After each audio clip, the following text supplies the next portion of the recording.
Okay, so let's look at how the IP packet is being packaged. Okay, so that it can be sent across a frame relay network. So this is your IP packet. Okay, they're going to send across from the source to the destination. So what the frame relay switch need is the DNIC number. So that's why the DTE, when you receive the IP packet, they will repackage it, okay, with an address field. The address field here is the one that is used by the frame relay, okay, and it will contain the DNIC number. Then they will add the flags here so that you can get the packet ready to be sent across the physical layer. Okay, this flag will indicate the start of the frame. Okay, so after the packet being encapsulated, the frame relay will then pass the frame to the physical layer for transportation. So now let's look at this address field, okay, which is the one that contains the DNIC number. Okay, if you're using Ethernet, of course, the address field will contain the destination MAC address and source MAC address. But right now we are not using Ethernet. Okay, we are using frame relay, so the address field looks different. So it actually looks like something like this. It's a 16-bit okay, address field, which means that there's 2 bytes. Okay, remember, I hope you still remember, 8 bits okay, is equals to 1 byte. Okay, so 16 bits, 2 bytes, 2 byte information. So the DNIC number is actually a 10-bit number. So there are actually 6 bit here and 4 bit here. So it's a 10-bit number that helps to identify the virtual circuit between the DTE and the switch. Okay, so this again, remember DNIC number have local significance only. Okay, next field is called the extended address. So the extended address means that is this the last byte or there are more bytes? So for this case, okay, the extended address is 1 because there's byte number 2 here. And normally after byte number 2 there's no more, so the extended address is 0. Okay, this extended address helps to provide the facility where if you need a longer DNIC number, you need more bits, okay, for your DNIC number, you can set this to 1 and you can have the next byte for extended address. Okay, the other bits is called the CR. Okay, CR is currently not in use. Okay, the last 3 bits called the FECN, BECN, and DE. They are used for congestion control. Okay, we will cover that later in the final part of the chapter. Okay, now let's look at the different topologies, okay, that can be supported by frame relay. Okay, the first topology is called the star topology, or sometimes we call it hub and spoke. One central site acts as a hub, the other one acts as a remote site, okay, that connects to the central site. So if you notice logically, okay, the star topology looks like this. Okay, so Chicago will need 5 connections, okay, to connect to Toronto, New York, San Jose, Mexico City, and Dallas. So logically, it will look like this.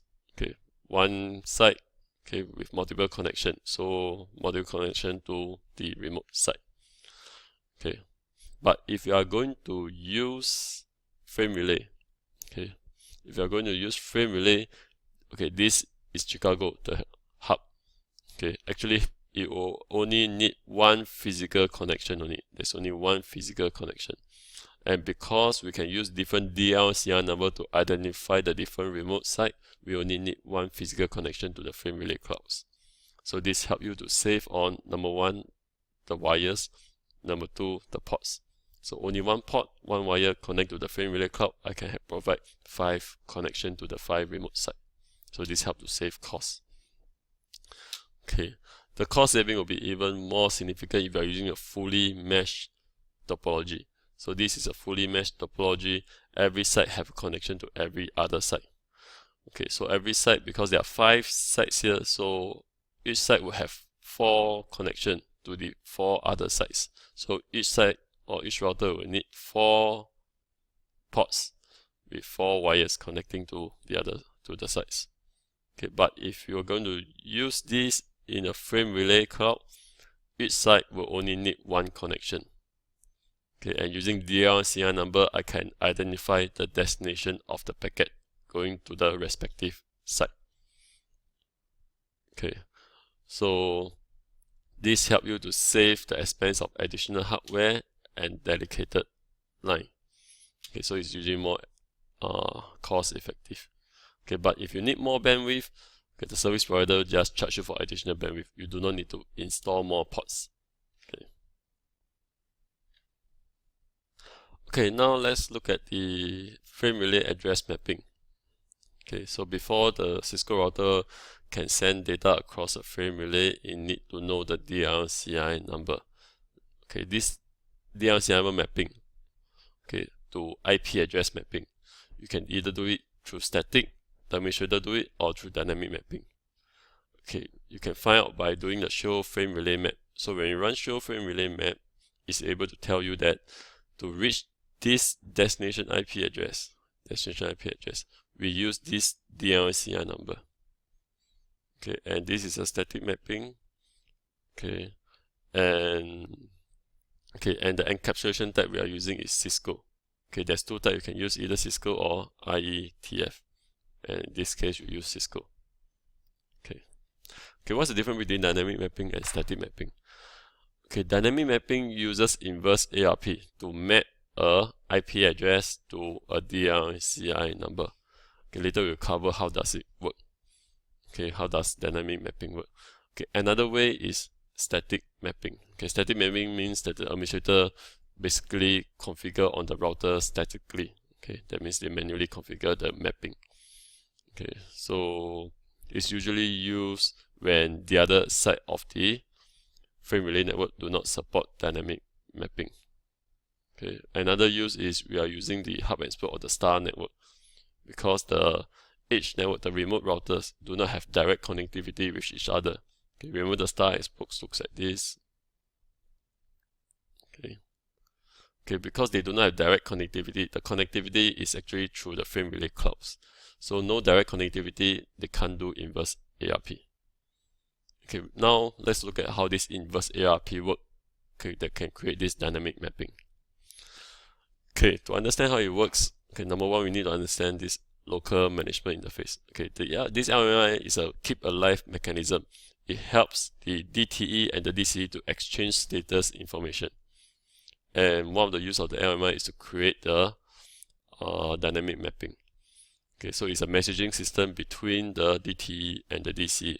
One of the messages they send is the keep alive message.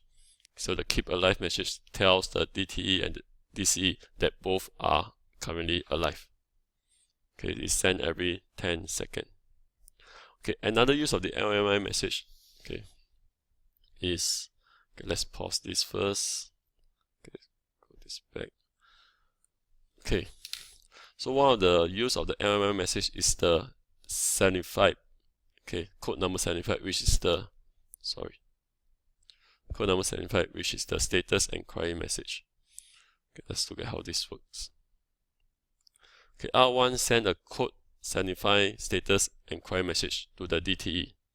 Okay, this is an LMI message. Okay, it's a status inquiry message. Okay, basically what this do is to tell the frame relay switch, okay, what are my list of DLCI number that have been configured, okay, for me. So the frame relay switch will then reply with a message 7D, and this 7D will contain all the configured DLCI number. Okay, now I have my DLCI number, which is my layer 2 address. I need to know each DLCI number, what IP address is being mapped. So what I will do is, okay, I will then use this DLCI number to try to get the IP address. Okay, how do I get it? Okay, using inverse ARP. Okay, first I will send an inverse ARP packet, and in the packet itself, I will put the DLCI number 101 in front. So this is a frame relay packet with DLCI number 101. And because the DLCI number is 101, it will follow a certain path until it reaches the destination.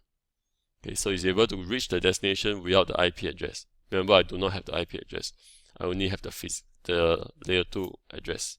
I only have the layer 2 address. Okay, so let's see. So with DLCI number 101, an inverse out packet is being sent, and because this DLCI number identifies the path, the virtual circuit is able to reach the destination. Once the destination receives the packet, what will you do? Okay, if you notice it's an inverse ARP packet, meaning that the source is trying to ask for my IP address. So I will reply back with my IP address. Okay, once the IP address is being read by R1, in this packet, in this inverse ARP packet, now I will know the mapping. 101 is currently mapped to the IP address that is given to me. So now I can repeat the process for 102, 103, and 104. And this is how I get the mapping, the dynamic mapping. And you'll be able to do that. Try this dynamic mapping in your lab 3.